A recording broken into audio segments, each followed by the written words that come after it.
आज के वीडियो में हम गुणनखंड के बारे में जानेंगे। एक संख्या मैंने लिया है 20। तो 20 को किन किन संख्याओं से भाग दिया जा सकता है बताइए तो। 1 से, 2 से, 4 से, 5 से, 10 से और 20 से। इन सभी संख्याओं से 20 को पूरा भाग दिया जा सकता है, यानी कि भाग देने पर शेषफल क्या आएगा? 0। तो ये सभी संख्याएं क्या कहलाएंगी? 20 के गुणनखंड। तो ऐसी सभी संख्याएं जिनसे किसी संख्या को पूरा भाग दिया जा सके उस संख्या के गुणनखंड कहलाते हैं। जैसे कि एक और उदाहरण ले हम 4 को किन किन संख्याओं से भाग दिया जा सकता है? 1 से, 2 से और 4 से। तो 1, 2 और 4 के गुणनखंड कहलाएंगे। ठीक है, देखिए 12 के गुणनखंड कौन कौन सी संख्याएं हैं?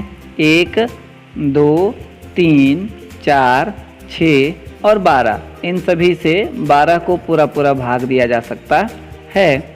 तो 12 के गुणनखंडों की संख्या कितनी है? 1, 2, 3, 4, 5, 6। ठीक है, तो 12 के 6 गुणनखंड हैं।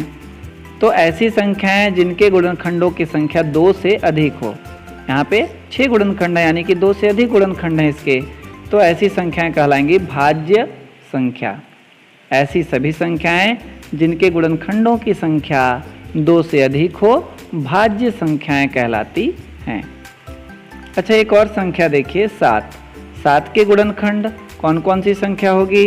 1 और 7 को सिर्फ 1 से भाग दिया जा सकता है और खुद 7 से। तो इसके 2 ही गुणनखंड पॉसिबल हैं। तो ऐसी सभी संख्याएं जिनके 2 ही गुणनखंड हों, पहला 1 हो और दूसरा वो संख्या खुद, तो ऐसी सभी संख्याएं जिनके 2 गुणनखंड हों अभाज्य संख्याएं कहलाती हैं। सबसे छोटी अभाज्य संख्या की बात करें तो सबसे छोटी अभाज्य संख्या है 2 को किन किन संख्याओं से भाग दिया जा सकता है? 1 से और खुद 2 से। इसके भी सिर्फ 2 गुणनखंड हैं, इसलिए ये भी एक अभाज्य संख्या है। सबसे छोटी अभाज्य संख्या 2 है। 2 से भी छोटी एक संख्या होती है 1। एक अभाज्य संख्या क्यों नहीं है? क्योंकि आप देखें 1 के गुणनखंडों की संख्या कितनी है? 1 ही है। 1 को सिर्फ 1 से ही पूरा भाग दिया जा सकता है।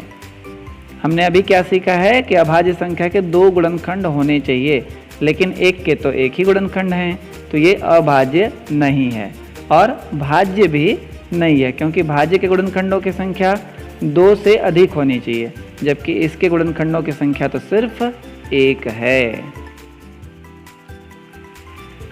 यहाँ पर देखिए 15 के गुणनखंड 1, 3, 5 और 15।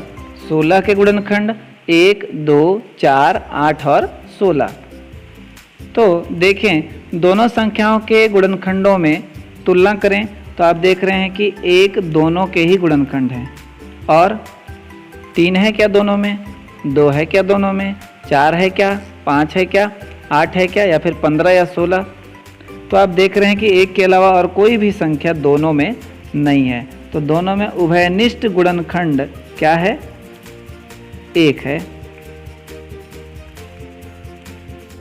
तो ऐसी संख्याएं जिनमें उभयनिष्ठ गुणनखंड सिर्फ 1 हो सह अभाज्य संख्याएं कहलाती हैं। तो 15 और 16 क्या कहलाएंगी? सह अभाज्य संख्याएं। तो हमारे पास एक उदाहरण है 100 के अभाज्य गुणनखंड लिखिए। तो 100 के अभाज्य गुणनखंड यानी कि ऐसी अभाज्य संख्याएं जिनको गुणा करने पे 100 प्राप्त हो रहा है। तो कैसे ज्ञात करेंगे? चलिए सीखते हैं। तो हमको लिखना है 100 और इसको हमें भाग देना है अभाज्य संख्याओं से। ठीक है, सिर्फ अभाज्य संख्याओं से ही हमको भाग देना है। तो सबसे पहले छोटी अभाज्य संख्या से हम भाग देंगे, ठीक है ना। तो सबसे छोटी अभाज्य संख्या होती है 2। अगर ये सम संख्या है तो 2 से भाग जाएगी। तो अगर कोई सम संख्या हो तो उसको हमको सबसे पहले 2 से भाग देना है। अगर सम नहीं है तब हम उसको 3 से, 5 से या 7 से भाग देने का प्रयास करेंगे। तो 100 चूँकि सम संख्या है तो इसको हम 2 से भाग देंगे। तो 2 से भाग देने के लिए पहला अंक क्या है, 1 है, 2 से छोटा है तो भाग नहीं जाएगा, यहाँ पे लिखेंगे 0। अब यहाँ से 2 अंक हम ले लेंगे तो 2 अंक कितने हो गए, 10 हो गए। तो 2 पंचे 10, 5 बार में 10 जो है भाग जाता है, इसलिए नीचे लिखेंगे 5, हमारा 10 पूरा भाग चला गया। अब आगे 0 बचा है तो एक 0 नीचे हम उतार लेते हैं, ठीक है। तो फिर से वही काम, फिर से ये सम संख्या आया तो फिर से हम क्या करेंगे, 2 से भाग देंगे। तो पहला अंक क्या है, 5 है, कितनी बार में जाएगा, 2 बार में, 2 दूना 4, लेकिन 5 में से 4 ही भाग गया है, 1 बच गया है और उसके आगे जो है 0 है, तो 1 के आगे 0 रहे तो हम क्या पढ़ेंगे उसको, 10। तो कितनी बार में भाग जाएगा, 5 बार में, 2 पंचे 10। अब जो संख्या हमको प्राप्त हुआ है ये सम संख्या नहीं है, ये विषम संख्या है। कितना है, 25 है। तो 2 से भाग नहीं देंगे, 3 से। क्या 3 का पहाड़ा 25 आता है, नहीं आता, तो 3 से भी भाग नहीं दे सकते। 3 से बड़ी संख्या है 4, लेकिन 4 अभाज्य संख्या नहीं है, हमको सिर्फ अभाज्य संख्या लेना है। तो हम किससे भाग देंगे, 5 से, क्योंकि 5 का पहाड़ा में 25 आता है। तो पहला अंक है 2 जो कि 5 से छोटा है, तो 0 लिखेंगे, फिर दोनों अंक को एक साथ लेंगे तो 5 पचे 25, 5 बार में 25 आ जाएगा। फिर 5 आया तो किससे भाग देंगे, 5 से, 5 एकम 5, तो 1 आने तक हमको भाग देना है। तो हम लिख सकते हैं कि 100 बराबर, इधर जो भी संख्याएं आई इनको गुणा करते हुए लिखिए, 2 गुणा 2 गुणा 5 गुणा 5, यही जो है 100 के अभाज्य गुणनखंड हैं।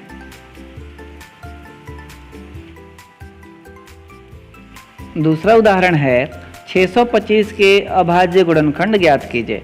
ठीक है, तो हम 625 के अभाज्य गुणनखंड ज्ञात करेंगे। तो लिखते हैं 625। तो सबसे पहले ये देखिए कि क्या ये सम संख्या है या विषम। तो इसके इकाई का अंक हमको देखना होगा, सम है या विषम देखने के लिए। ठीक है, तो इकाई के अंक में यदि 0 हो, 2 हो, 4 हो, 6 हो या 8 हो, इनमें से कोई एक हो तो वो सम संख्या होगी। और यदि इकाई में 1 हो, 3 हो, 5 हो, 7 हो या 9 हो, इनमें से कोई एक हो तो वो संख्या विषम संख्या होगी। तो इकाई का अंक देखिए क्या है, 5। तो इकाई का अंक यदि 5 है तो ये संख्या होगी विषम संख्या। तो विषम संख्या 2 से भाग नहीं जाएगी। तो हम देखते हैं 3 से, क्या ये संख्या 3 से भाग जाएगी, कैसे जानेंगे। तो इसके अंकों को जोड़िए, 6 और 2 8, 8 और 5 13, इनका जोड़ 13 आया। 3 का पहाड़ा में 13 आता है क्या, नहीं, 13 3 से भाग नहीं जाती है, तो ये संख्या भी 3 से भाग नहीं जाएगी। 3 से बड़ी अभाज्य संख्या 5, तो 5 से भाग जाएगा क्या, जिस संख्या के इकाई में 5 हो या फिर 0 हो तो वो संख्या 5 से भाग जाती है। ठीक है, इकाई में 0 या 5 रहे तो 5 से भाग जाएगा, तो 5 है तो 5 से भाग ये जाएगा ही जाएगा, तो 5 से भाग देते हैं। पहला अंक है 6, कितनी बार में जाएगा, 1 बार में, 5 एकम 5, लेकिन एक बार में कितना गया है, सिर्फ 5 ही गया। 6 में से 5 भाग गया है, 1 बचा है, सामने 2 है तो 12, कितनी बार में जाएगा, 2 बार में, 5 दूना 10, तो 12 में से 10 ही भाग गया है, 2 बचा है, सामने 5 है तो 25, कितनी बार में, 5 बार में, 5 पचे 25। फिर से इकाई में 5 आया तो ये किससे जा सकता है भाग, 5 से। पहला अंक 1 है जो कि 5 से छोटा है तो 0 लेते हैं, 2 अंक एक साथ लीजिए तो हो गया 12, कितनी बार में जाएगा, 2 बार में, 5 दूना 10, 12 में से 10 ही भाग गया, 2 बचा, सामने 5 है तो 25, 5 पचे 25, 5 बार में पूरा भाग चला गया। 25 आया तो ये तो 5 से जाएगा ही, हम जानते हैं। अब 5 पचे 25 हो गया, फिर 5 से, 5 एकम 5, तो कितना आ गया, 1 आ गया, तो यहीं तक हमको भाग देना था। तो हम क्या लिख सकते हैं, 625 बराबर 5 गुणा 5 गुणा 5 गुणा 5, 4 बार 5 आया है, इनको गुणा करते हुए लिखिए। तो यही 625 के अभाज्य गुणनखंड कहलाएंगे।